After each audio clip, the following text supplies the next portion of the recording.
Madam మనం videos చూసి అంటే కామెంట్ చేస్తున్నవారు కానీ కాల్ చేస్తున్న వారిలో most of the cases loan harassments bank వాళ్ళు వాళ్ళ దగ్గర లోన్ తీసుకున్న తర్వాత హెరాస్మెంట్ చేయడం నోట్కి వచ్చినట్టు తిట్టడం కూడా జరుగుతుందట. సో దీనికి మీరేం చేయాల్సి ఉంటుంది? ఈ లోన్స్ హెరాస్మెంట్స్ అనేది మనం చాలా చూస్తున్నామండి.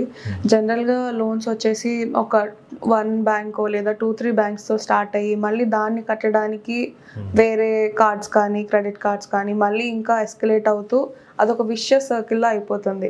ఆ తర్వాత వేరే పర్సనల్ రీజన్స్కో లేకపోతే హెల్త్ ప్రాబ్లమ్స్ వల్ల వీళ్ళు తీసుకుంటారు. అది అట్లా ఎస్కలేట్ అయిపోయి ఒక స్టేజ్కి వచ్చిన తర్వాత కట్టలేని పరిస్థితి వస్తుంది. అప్పుడు 1 మంత్ కట్టకపోయినా సరే నెక్స్ట్ మంత్ నుంచి వీళ్ళు వెంటనే బ్యాంక్ వాళ్ళ హెరాస్మెంట్ అనేది స్టార్ట్ చేస్తారు. సో అలాంటి కేసెస్లో మరీ మాట్లాడే టర్మ్స్లో లేవు, ఎంత చెప్పినా వినట్లేదు, అన్బేరబుల్గా లేదా ఎస్కలేట్ అయిపోతుంది వాళ్ళ హెరాస్మెంట్స్ కానీ లేకపోతే వాళ్ళు అబ్యూస్ చేసేది కానీ, అప్పుడు మీరు ఒక అడ్వకేట్ని కన్సల్ట్ అయ్యి మీ ఏదైతే లోన్స్ ఉన్నాయో దాన్ని కోర్ట్ ద్వారా సెటిల్ చేసుకోవడానికి ట్రై చేయొచ్చు. సో మీరు ఇలాంటి హెరాస్మెంట్ ఫేస్ చేస్తున్నప్పుడు ఒక అడ్వకేట్ని అప్రోచ్ అయ్యి దీన్ని మీరు కోర్ట్ ద్వారా ప్రొసీడ్ చేసుకున్నప్పుడు అప్పుడు ఏమవుతుందంటే బెనిఫిట్ మీకు, అప్పుడు హెరాస్మెంట్ అనేది ఆగిపోతుంది.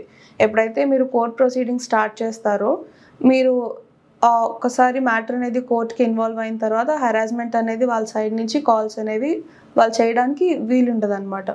సో మీరు ఎమికబుల్గా లేదా కోర్టు ద్వారా సెటిల్ చేసుకుంటే ఆ హెరాస్మెంట్ నుంచి మీరు తప్పించుకోవచ్చు.